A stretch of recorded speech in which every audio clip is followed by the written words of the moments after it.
ये दिवाली खुशियों वाली, जी हाँ, इस दिवाली की ये है थीम हमारी। और वो थीम भी इसलिए है कि पिछली दिवाली से लेकर इस दिवाली तक ज़्यादातर निवेशकों ने बाजार में भरपूर कमाई की और इस कमाई करने में बाजार के कई दिग्गजों ने उनकी मदद की है और कई सारे म्यूचुअल फंड्स ने, और खास तौर से कुछ ऐसे बड़े इंटरेस्टिंग म्यूचुअल फंड्स बाजार में इस वक्त सामने आए जिन्होंने पिछली दिवाली के बाद अपने कामकाज को या तो शुरू किया है या बहुत तेजी से बढ़ाया है। ऐसे कुछ खास मेहमानों से मैं आपकी मुलाकात करवाने जा रहा हूँ इस बेहद खास शो में। हेलियस इंडिया के सीईओ दिनशो ईरानी साहब हमारे साथ कार्यक्रम में शामिल हो चुके हैं, जिन्होंने इसी साल अपने फंड को लॉन्च किया, शुरुआत की। और व्हाइट ऑक कैपिटल म्यूचुअल फंड के सीईओ आशीष सोमैया साहब भी है, जिन्होंने शुरुआत तो पहले कर ली थी दिवाली से पहले, लेकिन ज़्यादा एक्शन दिवाली के बाद ही आता दिखा है। सर, आप दोनों के लिए तो दिवाली बड़ी जोरदार है इस बार।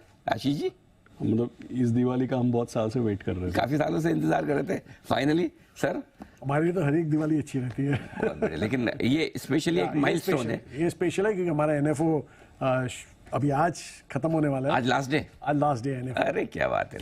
पहली बार म्यूचुअल फंड में कदम रख रहे हैं इतने सालों बाद। बिल्कुल सर, उम्मीद करते हैं कि इस दिवाली पे जो बड़े माइलस्टोन आप दोनों के फंड्स ने छुए हैं, अगली दिवाली पर और ज़्यादा मुस्कुराहट आपके चेहरे पर दिखे। वैसे आमतौर पर निवेशक खुश हैं, इस बार किसी को कोई कंप्लेन नहीं आशीष जी, है ना? नहीं, इनफैक्ट पिछला साल जिस तरीके से गया, जैसे शायद हमको याद होगा हम बात कर रहे थे कि पिछला साल जिस तरीके से गया और ख़राब हो सकता था, लेकिन जितना हो सकता था उतना ख़राब हुआ नहीं। और इस साल तो अगर आप देखें तो मार्च में एक माइनर हिकअप के बाद पैसा बना ही है। तो डेफिनेटली खुश होने के कई कारण हैं, नाराज़ होने का तो कोई कारण नहीं है। पिछले साल से लेके अब तक सारे, जैसे आपने बताया पिछले साल फंड्स लॉन्च हुए तो सारे डबल डिजिट रिटर्न है। करेक्ट। तो उसमें कोई आगे जाकर के एक्सपेक्टेशन किस तरीके से बनते हैं उस पर चर्चा करेंगे, लेकिन अब तक तो सब बहुत ही बढ़िया है। बिल्कुल। और सर, इंडस्ट्री भी काफ़ी अच्छी तरह से ग्रो हो रही है, नए फंड्स आ रहे हैं, नए प्रोडक्ट्स आ रहे हैं, इन्वेस्टर्स भी नए आ रहे हैं, कोई कंप्लेन नहीं है आपको? जी बिल्कुल नहीं। एक्चुअली आप देखिए तो सिप 2 बिलियन और 16,000 करोड़ के सिप हो गए हैं, जो कि मुझे नहीं लगता कि हमारे टाइम में जब हम हमारे म्यूचुअल फंड देखते थे अलायंस के दिनों में तब तो ये सपना हुआ करता था कि ऐसा कुछ होगा। लेकिन आप देखिए जिस हिसाब से सेविंग्स बढ़ रहे हैं और जिस हिसाब से निवेशक आ रहे हैं, एवरी मंथ ग्रोथ आ रहा है। और प्लस आप बाकी एनएफओ लगाइए, ईपीएफओ लगाइए, तो आधा 4-5 हज़ार करोड़ वहां से और आ रहे हैं। तो इसलिए तो बहुत ही बढ़िया लगा। दिनशो सर, तो जनरली हमारी जो परंपरा है, हर दिवाली पर हम एक दिवाली अगली दिवाली तक के लिए थोड़ा आउटलुक लेना चाहते हैं, समझना चाहते हैं, और आने वाली कुछ और साल तक के लिए भी।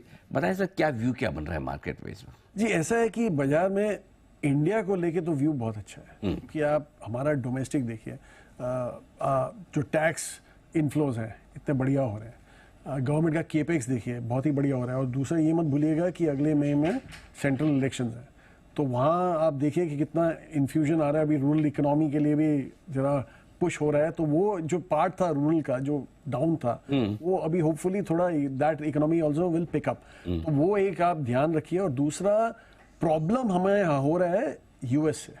ठीक है। एक्चुअली एक बड़ा जो पड़ाव है वो यूएस का है, जो हमें लग रहा है कि मैनेज अभी तक तो बहुत बढ़िया किया उन्होंने, लेकिन जिस हिसाब से उनके लॉन्ग टर्म जो 10 साल के यील्ड्स हैं जो भाग गए हैं, वो थोड़ा आगे चल के थोड़ा तकलीफ दे सकते हैं। इसलिए दोनों साइड का पलड़ा बिल्कुल भारी है। तो एक साइड से अच्छा है, दूसरे से खिंचाव है। तो लोकल फर्स्ट क्लास, ग्लोबल थोड़ा क्वेश्चन मार्क। हाँ जी। आशीष सर, आपका व्यू मार्केट पर दिवाली, अगली दिवाली पर यहाँ से ऊपर दिखेंगे? अगली दिवाली यहाँ से ऊपर, लेकिन मैं ऐसे डिवाइड करूंगा कि दिवाली से लेके समझो होली तक, और फिर होली से लेकर के ये अच्छा आइडिया है सर। 2 पार्ट में उसको अगर डिवाइड करेंगे जी, टेल ऑफ 2 हाफ्स जैसे बोलते हैं, तो वो ये कि काफ़ी सारे जो इवेंट्स हैं, जैसे दिनशा साहब ने बताया कि यूएस में मतलब तरह तरह के किस तरीके के हार्ड लैंडिंग, सॉफ्ट लैंडिंग, ये तरह तरह के एडजेक्टिव्स के साथ लैंडिंग की डिस्कशन होती है। तो वो किस तरीके से होता है, 10 ईयर बॉन्ड का क्या असर पड़ता है, वो आने वाले 6 महीनों में शायद हम लोगों को उसके ऊपर कुछ ना कुछ देखने को मिलेगा। दूसरी बात यह है कि हमारे सारे स्टेट इलेक्शंस खत्म हो जाएंगे, हम जनरल इलेक्शन की तरफ बढ़ेंगे। तो आने वाले 3 से 6 महीने में वॉलेटिलिटी होने के लिए या नेगेटिव मूवमेंट्स होने के लिए काफ़ी कारण बन सकते हैं। लेकिन 1 साल बाद अगर हम देखें तो निश्चित है कि ये इवेंट्स हमारे पीछे होंगे। और अगर मार्केट को कंटिन्यूटी मिली, गवर्नमेंट को लेकर के कंटिन्यूटी अगर मिली, तो हम लोग एक अलग तरीके का माहौल देख सकते हैं मार्केट में। तो मतलब आप दिवाली के पहले तक टेंशन नहीं है, दिवाली के बाद देखना, सॉरी होली तक टेंशन नहीं है?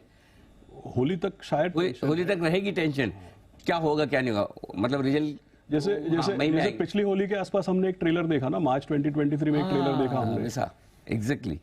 तो उसके बाद इलेक्शन के बाद क्लैरिटी आ जाएगी आपको क्या करना है क्या नहीं करना है।